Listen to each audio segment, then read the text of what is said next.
50 ಗ್ಯಾರಂಟಿಯಲ್ಲಿ ಯಾವೆಲ್ಲ ಸುದ್ದಿಗಳಿವೆ ಅಂತ ಒಂದೊಂದಾಗಿ ನೋಡ್ತಾ ಹೋಗೋಣ.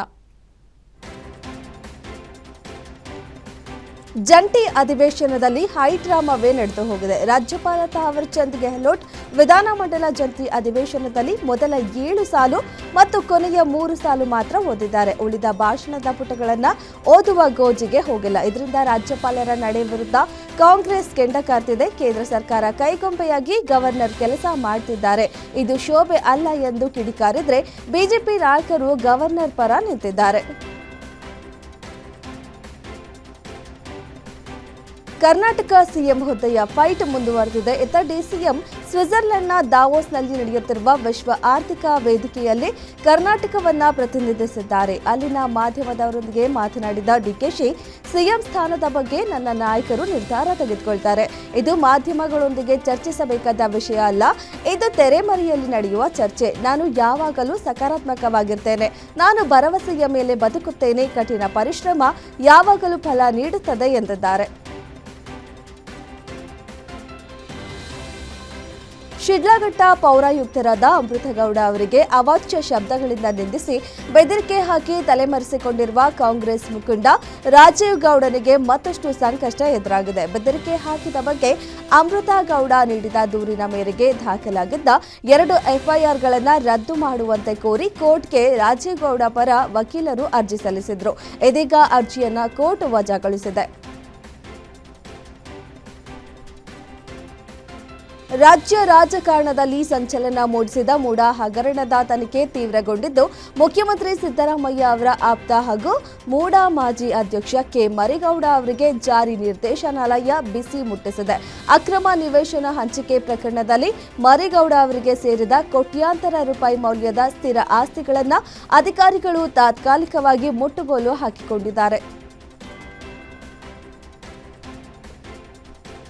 ಪಟೂರು ವ್ಯಾಪ್ತಿಯ ಪ್ರತಿಷ್ಠಿತ ಮಠವೊಂದರ ಸ್ವಾಮೀಜಿಯನ್ನು ವಿತರಿಸಿ 4.5 ಲಕ್ಷ ರು ಸುಲಿಗೆ ಮಾಡಿದ್ದ ಸ್ಫೂರ್ತಿ ಎಂಬುವವರನ್ನ ಸಿಸಿಬಿ ಪೊಲೀಸರು ಬಂಧಿಸಿದ್ದಾರೆ. ಕೆಲ ದಿನಗಳ ಹಿಂದೆ 65 ವರ್ಷದ ಸ್ವಾಮೀಜಿಯು ಸ್ಫೂರ್ತಿ ಹಾಗೂ ಇತರರ ವಿರುದ್ಧ ಸಿಸಿಬಿ ಪೊಲೀಸರಿಗೆ ದೂರು ನೀಡಿದ್ರು. ಪ್ರಕರಣ ದಾಖಲಿಸಿಕೊಂಡು ತನಿಖೆ ನಡೆಸಿರುವ ಪೊಲೀಸರು ಚಿಕ್ಕಮಗಳೂರು ಮೂಲದ ಸ್ಫೂರ್ತಿಯನ್ನ ಬಂಧಿಸಿದ್ದಾರೆ.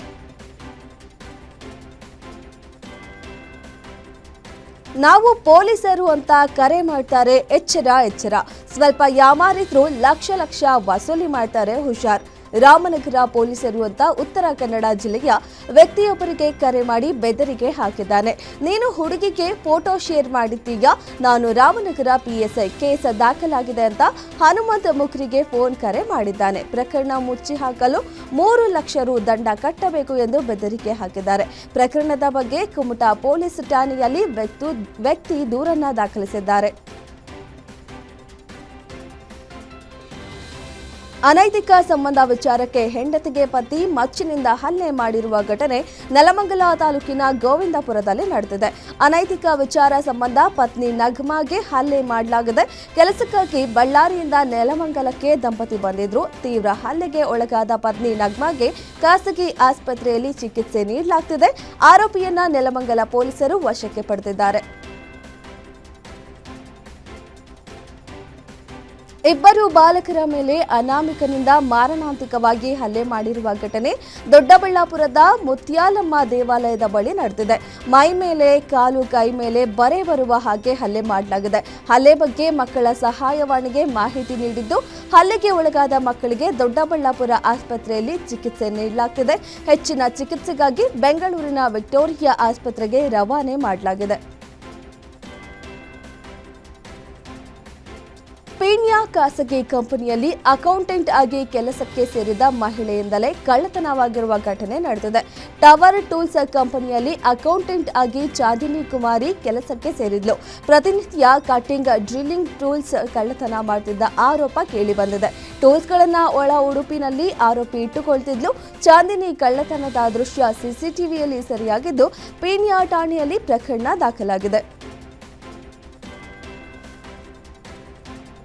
ತಾಲೂಕು ಕಚೇರಿ ಆವರಣದಲ್ಲೇ ಅಧಿಕಾರಿ ಆತ್ಮಹತ್ಯೆಗೆ ಯತ್ನಿಸಿರುವ ಘಟನೆ ಹಾಸನ ಜಿಲ್ಲೆಯ ಬೇಲೂರು ಪಟ್ಟಣದಲ್ಲಿ ನಡೆದಿದೆ. ನಿದ್ದೆ ಮಾತ್ರೆ ಸೇವಿಸಿ ತನ್ವೀರ್ ಅಹಮದ್ ಆತ್ಮಹತ್ಯೆಗೆ ಯತ್ನಿಸಿದ ವ್ಯಕ್ತಿ ಎಂದು ಗುರುತಿಸಲಾಗಿದೆ. ಬೇಲೂರು ತಾಲೂಕು ಕಚೇರಿಯ ಭದ್ರತಾ ಶಿರಸ್ತೇದಾರ ತನ್ವೀರ್ ಕೆಲಸ ಮಾಡುತ್ತಿದ್ದ. ಮೇಲಧಿಕಾರಿಗಳು ನನಗೆ ಮಾನಸಿಕ ಕಿರುಕುಳ ನೀಡುತ್ತಿದ್ದಾರೆ, ಬೇರೆ ಸಿಬ್ಬಂದಿ ಇದ್ದರೂ ನನಗೆ ಹೆಚ್ಚು ಕೆಲಸ ಹೇಳ್ತಾರೆ ಎಂದು ಬೇಲೂರು ತಹಶೀಲ್ದಾರ್ ವಿರುದ್ಧ ತನ್ವೀರ್ ಅಹಮದ್ ಆರೋಪಿಸಿದ್ದಾರೆ. 4 ಅಂತಸ್ತಿನ ಕಮರ್ಷಿಯಲ್ ಕಟ್ಟಡದಲ್ಲಿ ಅಗ್ನಿ ಅವಘಡ ಸಂಭವಿಸಿರುವ ಘಟನೆ ಹುಬ್ಬಳ್ಳಿಯ ಮರಾಠ ಗಲ್ಲಿಯಲ್ಲಿರುವ ಸುಖಸಾಗರದಲ್ಲಿ ನಡೆದಿದೆ.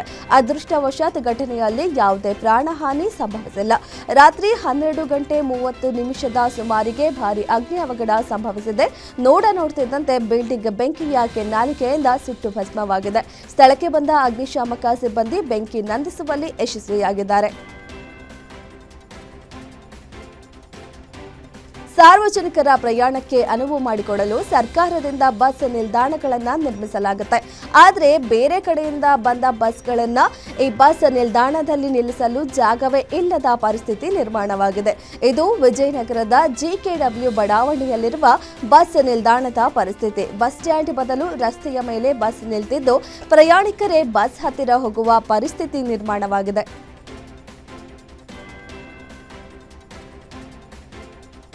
ಚಿಕ್ಕಮಗಳೂರು ಜಿಲ್ಲೆಯ ಕಳಶ ತಾಲೂಕಿನ ಮಾವಿನಕೆರೆ ಗ್ರಾಮದ ವ್ಯಾಪ್ತಿಯಲ್ಲಿ ಚಿರತೆ ಆತಂಕ ಶುರುವಾಗಿದ್ದು, ಭಾಗ್ಯಲಕ್ಷ್ಮಿ, ಕುಕ್ಕೋಡು ಮತ್ತು ಕಲ್ಲಾಟ ಸುತ್ತಮುತ್ತಲಿನ ನಿವಾಸಿಗಳು ಭಯಭೀತರಾಗಿದ್ದಾರೆ. ಕಳೆದ ರಾತ್ರಿ ಈ ಭಾಗದ ಜನವಸತಿ ಪ್ರದೇಶದಲ್ಲಿ ಚಿರತೆಯೊಂದು ರಾಜಾರೋಷವಾಗಿ ಓಡಾಡ್ತಿರುವುದು ಸಿಸಿಟಿವಿ ಕ್ಯಾಮೆರಾದಲ್ಲಿ ಸೆರೆಯಾಗಿದ್ದು, ಈ ವಿಡಿಯೋ ಈಗ ಸ್ಥಳೀಯರಲ್ಲಿ ತೀವ್ರ ಆತಂಕ ಮೂಡಿಸಿದೆ. ಚಿರತೆಯನ್ನ ಸೆರೆ ಹಿಡಿಯಲು ಅಗತ್ಯ ಕ್ರಮ ಕೈಗೊಳ್ಳುವಂತೆ ಗ್ರಾಮಸ್ಥರು ಒತ್ತಾಯಿಸಿದ್ದಾರೆ.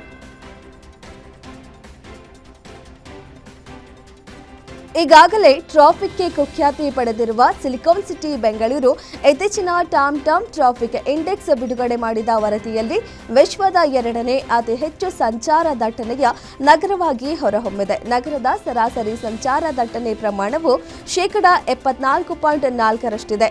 ಇದು 2024ಕ್ಕಿಂತ 1.7% ಹೆಚ್ಚಾಗಿದೆ. ಈ ಸೂಚ್ಯಂಕದಲ್ಲಿ ಮೆಕ್ಸಿಕೋ ಸಿಟಿ ಮೊದಲ ಸ್ಥಾನದಲ್ಲಿದ್ದು, ಬೆಂಗಳೂರು 2ನೇ ಸ್ಥಾನದಲ್ಲಿದೆ.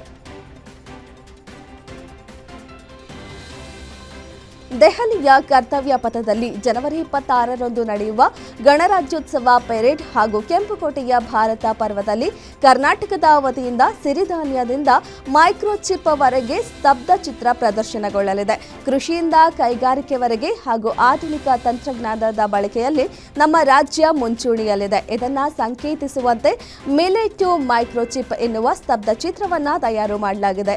ಈ ಸ್ತಬ್ಧ ಚಿತ್ರ ಜನವರಿ 26ರಂದು ನವದೆಹಲಿಯಲ್ಲಿ ನಡೆಯುವ ಗಣರಾಜ್ಯೋತ್ಸವದ ದಿನ ಪ್ರದರ್ಶನಗೊಳ್ಳಲಿದೆ.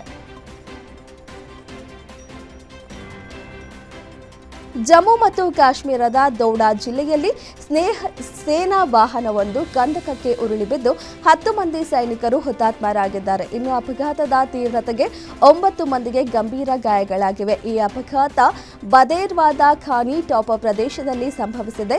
ವಿಷಯ ತಿಳಿಯುತ್ತಿದ್ದಂತೆ ತಕ್ಷಣವೇ ರಕ್ಷಣಾ ಕಾರ್ಯಾಚರಣೆ ಆರಂಭಿಸಲಾಯಿತು. ಗಾಯಗೊಂಡ ಸೈನಿಕರನ್ನ ವಿಮಾನದ ಮೂಲಕ ಚಿಕಿತ್ಸೆಗಾಗಿ ಉಧಂಪುರ ಮಿಲಿಟರಿ ಆಸ್ಪತ್ರೆಗೆ ಕರೆದೊಯ್ಯಲಾಗಿದೆ. 77ನೇ ಗಣರಾಜ್ಯೋತ್ಸವ ದಿನಾಚರಣೆ ಹಿನ್ನೆಲೆ ಜನವರಿ 26ರಂದು ಕರ್ತವ್ಯ ಪಥದಲ್ಲಿ ನಡೆಯಲಿರುವ ಪರೇಡ್ಗೂ ಮುನ್ನ ದೆಹಲಿ ಪೊಲೀಸರು ಸುರಕ್ಷತಾ ಕ್ರಮಗಳನ್ನು ಹೆಚ್ಚಿಸಿದ್ದಾರೆ. ಪೊಲೀಸ್ ಇಲಾಖೆ ಬಿಡುಗಡೆ ಮಾಡಿರುವ ಅಲರ್ಟ್ ಪೋಸ್ಟರ್ಗಳಲ್ಲಿ ಮೊದಲ ಬಾರಿಗೆ ದೆಹಲಿಯ ಸ್ಥಳೀಯ ಭಯೋತ್ಪಾದಕನ ಚಿತ್ರವನ್ನು ಸೇರಿಸಲಾಗಿದೆ. ಈ ಭಯೋತ್ಪಾದಕನನ್ನ ಮೊಹಮ್ಮದ್ ರೆಹಾನ್ ಎಂದು ಗುರುತಿಸಲಾಗಿದ್ದು, ಅಲ್ Qaeda in Indian sub continent ಸಂಘಟನೆಗೆ ಸೇರಿದ್ದಾನೆ ಎನ್ನಲಾಗಿದೆ.